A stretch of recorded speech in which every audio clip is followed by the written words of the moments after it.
بسم الله الرحمن الرحيم. الحمد لله الذي أنزل على عبده الكتاب ولم يجعل له عوجا قيما لينذر بأسا شديدا من لدنه ويبشر المؤمنين الذين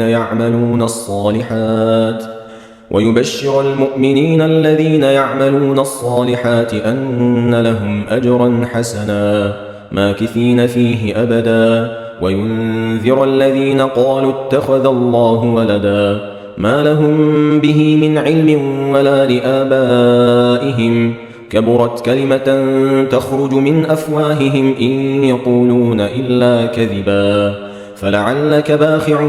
نفسك على آثارهم إن لم يؤمنوا بهذا الحديث أسفا إنا جعلنا ما على الأرض زينة لها لنبلوهم أيهم أحسن عملا وإنا لجاعلون ما عليها صعيدا جرزا أم حسبت أن أصحاب الكهف والرقيم كانوا من آياتنا عجبا إذ أوى الفتية إلى الكهف فقالوا ربنا آتنا من لدنك رحمة وهيئ لنا من أمرنا رشدا فضربنا على آذانهم في الكهف سنين عددا ثم بعثناهم لنعلم أي الحزبين أحصى لما لبثوا أمدا نحن نقص عليك نبأهم بالحق إنهم فتية آمنوا بربهم وزدناهم هدى وربطنا على قلوبهم إذ قاموا فقالوا ربنا رب السماوات والأرض لن ندعو من دونه إلها لقد قلنا إذا شططا هؤلاء قوم اتخذوا من دونه آلهة لولا يأتون عليهم بسلطان بين فمن أظلم ممن افترى على الله كذبا وإذ اعتزلتموهم وما يعبدون إلا الله فأووا إلى الكهف ينشر لكم ربكم من رحمته ويهيئ لكم من أمركم مرفقا وترى الشمس إذا طلعت تزاور عن كهفهم ذات اليمين وإذا غربت تقرضهم ذات الشمال وهم في فجوة منه ذلك من آيات الله من يهد الله فهو المهتد ومن يضلل فلن تجد له وليا مرشدا وتحسبهم أيقاظا وهم رقود ونقلبهم ذات اليمين وذات الشمال وكلبهم باسط ذراعيه بالوصيد لو اطلعت عليهم لوليت منهم فرارا ولملئت منهم رعبا وكذلك بعثناهم ليتساءلوا بينهم قال قائل منهم كم لبثتم قالوا لبثنا يوما أو بعض يوم قالوا ربكم أعلم بما لبثتم فبعثوا أحدكم بورقكم هذه إلى المدينة فلينظر أيها أزكى طعاما فليأتكم برزق منه وليتلطف ولا يشعرن بكم أحدا إنهم إن يظهروا عليكم يرجموكم أو يعيدوكم في ملتهم ولن تفلحوا إذا أبدا وكذلك أعثرنا عليهم ليعلموا أن وعد الله حق وأن الساعة لا ريب فيها إذ يتنازعون بينهم أمرهم فقالوا ابنوا عليهم بنيانا ربهم أعلم بهم قال الذين غلبوا على أمرهم لنتخذن عليهم مسجدا سيقولون 3 رابعهم كلبهم ويقولون 5 سادسهم كلبهم رجما بالغيب ويقولون 7 وثامنهم كلبهم قل ربي أعلم بعدتهم ما يعلمهم إلا قليل فلا تمار فيهم إلا مراء ظاهرا ولا تستفت فيهم منهم أحدا ولا تقولن لشيء إني فاعل ذلك غدا إلا أن يشاء الله واذكر ربك إذا نسيت وقل عسى أن يهديني ربي لأقرب من هذا رشدا ولبثوا في كهفهم 300 سنين وازدادوا 9 قل الله أعلم بما لبثوا له غيب السماوات والأرض أبصر به وأسمع ما لهم من دونه من ولي ولا يشرك في حكمه أحدا واتل ما أوحي إليك من كتاب ربك لا مبدل لكلماته ولن تجد من دونه ملتحدا واصبر نفسك مع الذين يدعون ربهم بالغداة والعشي يريدون وجهه ولا تعد عيناك عنهم تريد زينة الحياة الدنيا ولا تطع من أغفلنا قلبه عن ذكرنا واتبع هواه وكان أمره فرطا وقل الحق من ربكم فمن شاء فليؤمن ومن شاء فليكفر إنا أعتدنا للظالمين نارا أحاط بهم سرادقها وإن يستغيثوا يغاثوا بماء كالمهل يشوي الوجوه بئس الشراب وساءت مرتفقا واضرب لهم مثل الرجلين جعلنا لأحدهما جنتين من أعناب وحففناهما بنخل وجعلنا بينهما زرعا كلتا الجنتين آتت أكلها ولم تظلم منه شيئا وفجرنا خلالهما نهرا وكان له ثمر فقال لصاحبه وهو يحاوره أنا أكثر منك مالا وأعز نفرا ودخل جنته وهو ظالم لنفسه قال ما أظن أن تبيد هذه أبدا وما أظن الساعة قائمة ولئن رددت إلى ربي لأجدن خيرا منها منقلبا قال له صاحبه وهو يحاوره أكفرت بالذي خلقك من تراب ثم من نطفة ثم سواك رجلا لكن هو الله ربي ولا أشرك بربي أحدا ولولا إذ دخلت جنتك قلت ما شاء الله لا قوة إلا بالله إن ترني أنا أقل منك مالا وولدا فعسى ربي أن يؤتيني خيرا من جنتك ويرسل عليها حسبانا من السماء فتصبح صعيدا زلقا أو يصبح ماؤها غورا فلن تستطيع له طلبا وأحيط بثمره فأصبح يقلب كفيه على ما أنفق فيها وهي خاوية على عروشها ويقول يا ليتني لم أشرك بربي أحدا ولم تكن له فئة ينصرونه من دون الله وما كان منتصرا هنالك الولاية لله الحق هو خير ثوابا وخير عقبا واضرب لهم مثل الحياة الدنيا كماء إن أنزلناه من السماء فاختلط به نبات الأرض فأصبح هشيما تذروه الرياح وكان الله على كل شيء مقتدرا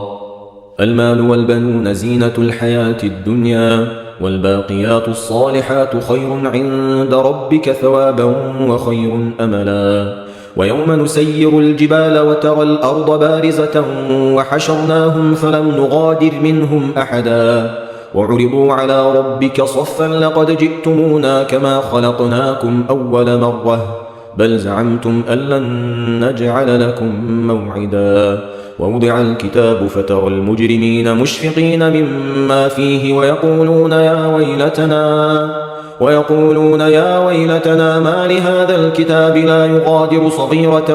ولا كبيرة إلا أحصاها ووجدوا ما عملوا حاضرا ولا يظلم ربك أحدا وإذ قلنا للملائكة اسجدوا لآدم فسجدوا إلا إبليس كان من الجن ففسق عن أمر ربه أفتتخذونه وذريته أولياء من دوني وهم لكم عدو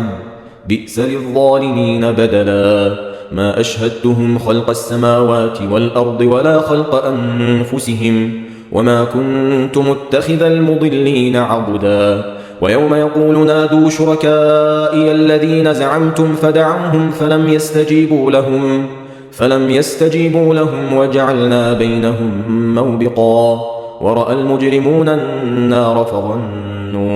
فظنوا أنهم مواقعوها ولم يجدوا عنها مصرفا ولقد صرفنا في هذا القرآن للناس من كل مثل وكان الإنسان أكثر شيء جدلا وما منع الناس أن يؤمنوا إذ جاءهم الهدى ويستغفروا ربهم إلا أن تأتيهم سنة الأولين أو يأتيهم العذاب قبلا وما نرسل المرسلين إلا مبشرين ومنذرين ويجادل الذين كفروا بالباطل ليدحضوا به الحق واتخذوا آياتي وما أنذروا هزوا ومن أظلم ممن ذكر بآيات ربه فأعرض عنها ونسي ما قدمت يداه إنا جعلنا على قلوبهم أكنة أن يفقهوه وفي آذانهم وقرا وإن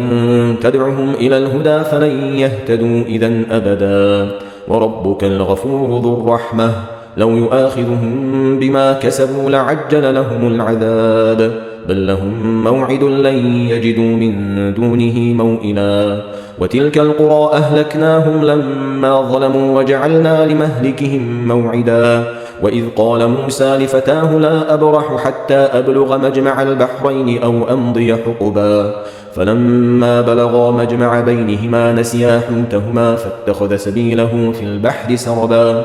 فلما جاوزا قال لفتاه آتنا غداءنا لقد لقينا من سفرنا هذا نصبا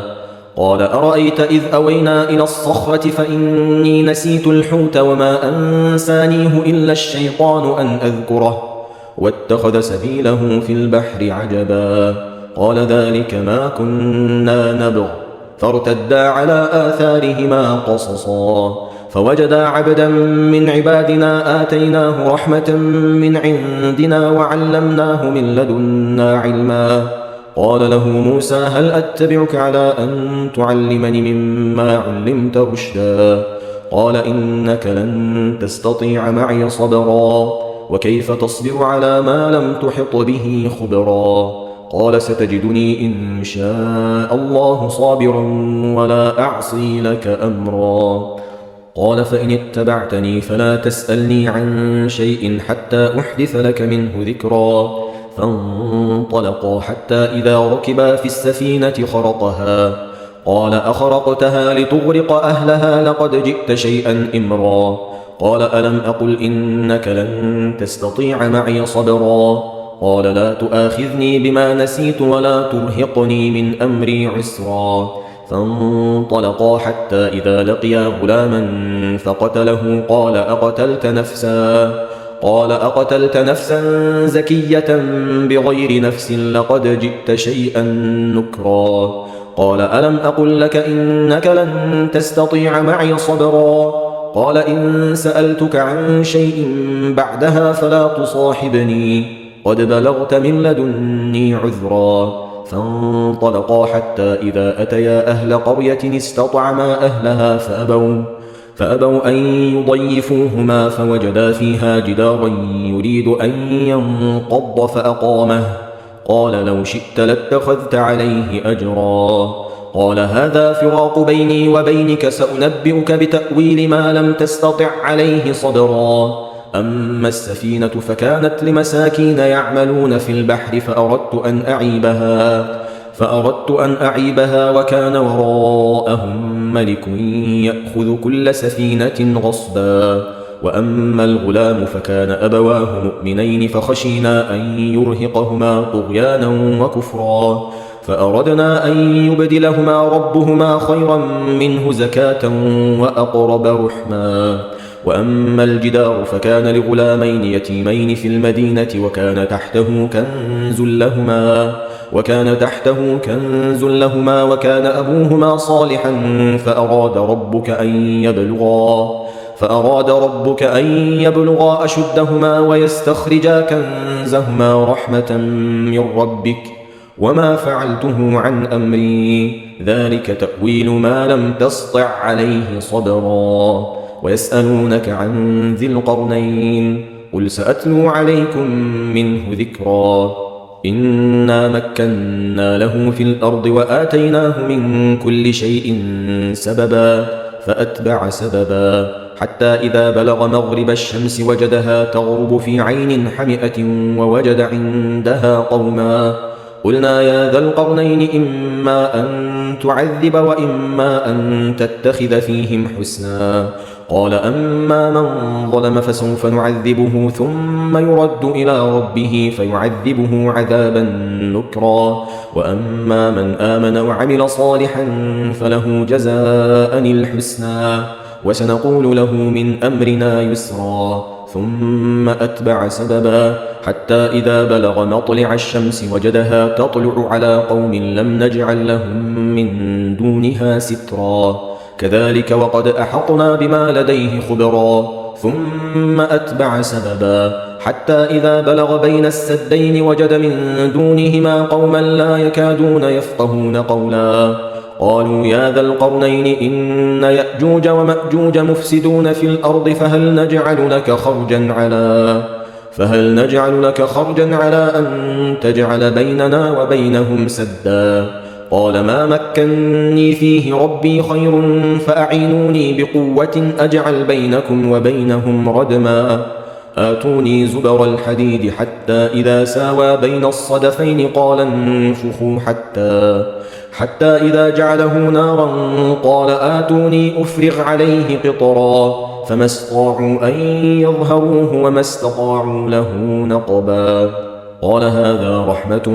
من ربي فإذا جاء وعد ربي جعله دكاء وكان وعد ربي حقا وتركنا بعضهم يومئذ يموج في بعض ونفخ في الصور فجمعناهم جمعا وعرضنا جهنم يومئذ للكافرين عرضا الذين كانت أعينهم في غطاء عن ذكري وكانوا لا يستطيعون سمعا أفحسب الذين كفروا أن يتخذوا عبادي من دوني أولياء إنا أعتدنا جهنم للكافرين نزلا قل هل ننبئكم بالأخسرين أعمالا الذين ضل سعيهم في الحياة الدنيا وهم يحسبون أنهم يحسنون صنعا أولئك الذين كفروا بآيات ربهم ولقائه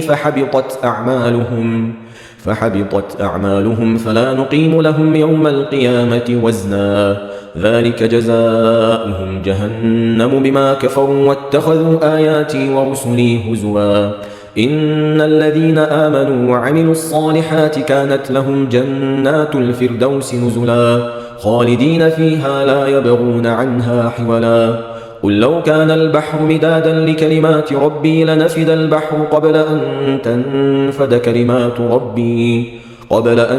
تنفد كلمات ربي ولو جئنا بمثله مددا قل إنما أنا بشر مثلكم يوحى إلي أنما إلهكم إله واحد فمن كان يرجو لقاء ربه فليعمل عملا صالحا ولا يشرك بعبادة ربه أحدا